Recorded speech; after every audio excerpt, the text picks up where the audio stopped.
નિરાધાર બાળકોના આધાર બનવું એ ઘણું મોટું કાર્ય કહેવાય. જ્યારે બાળકોને ભણવાની ઈચ્છા હોય અને માતા પિતાની છત્રછાયા ન હોય ત્યારે બાળકોની ઈચ્છા મરી જાય છે.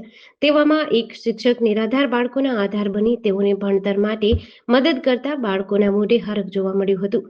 આ શિક્ષક મીડિયામાં વાહવાહી માટે નહીં, અન્ય લોકોને પ્રેરણા આપવા માટે આહવાન કર્યું હતું. માતા પિતાની છત્રછાયા વગર ભણતર અશક્ય હોવાથી તેઓ ઘરકામમાં મદદરૂપ થવા લાગ્યા હતા.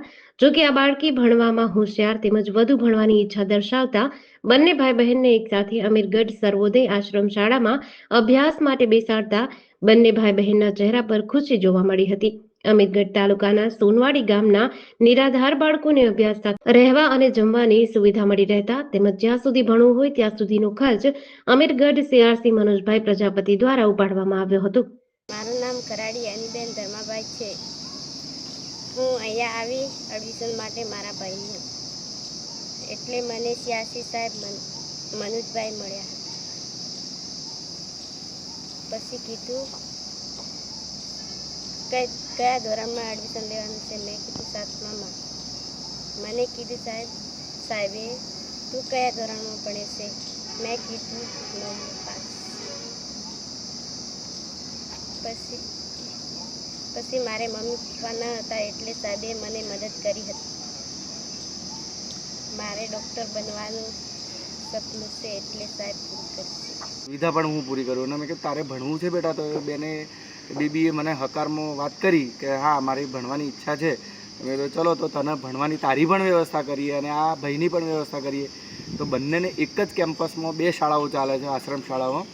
તો પ્રાથમિક વિભાગમાં એના ભાઈનું એડમિશન કરાવ્યું અને હાઈસ્કૂલ વિભાગમાં ધોરણ 10માં બેબીને એડમિશન કરાવ્યું. તો બંને ના રહેવાની, જમવાની અને ભણવાની સુવિધા અત્યાર તો હાલ અમે પૂર્ણ કરી દીધી છે.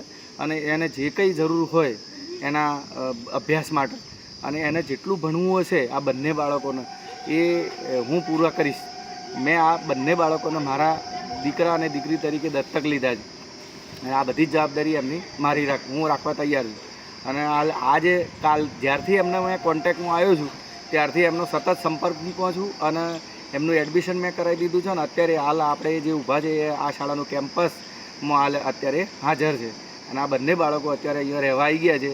આજે એમને આ શાળામાં આવ્યા 1 દિવસ થઈ ગયો અને બંને હાલ ખુશ છે.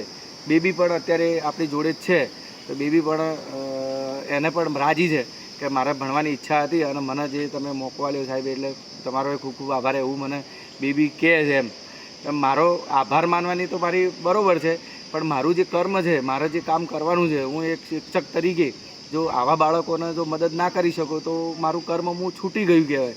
પણ મારે ખરેખર અને સીઆરસી તરીકેની મારી જવાબદારી છે કે આવા જે ડ્રોપઆઉટ બાળકો જો કોઈ હોય તો આવાને મુખ્ય પ્રવાહમાં જોડવા અને શિક્ષણ સાથે એમને જોડી અને એમને જે આગળ અભ્યાસ માટેને જે જોઈએ છે તક, એ તક પૂરી પાડવી એ મારું કામ છે.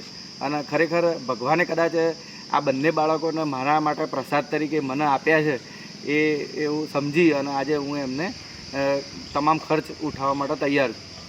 અને એનું જે કંઈ સપનું હશે આગળ ભણવાનું એ હું પૂરું કરીશ અને સતત આ બાળકોની નજર હું રાખીશ. જીડીસી ન્યૂઝ સાથે પ્રકાશ મેણા, બનાસકાંઠા.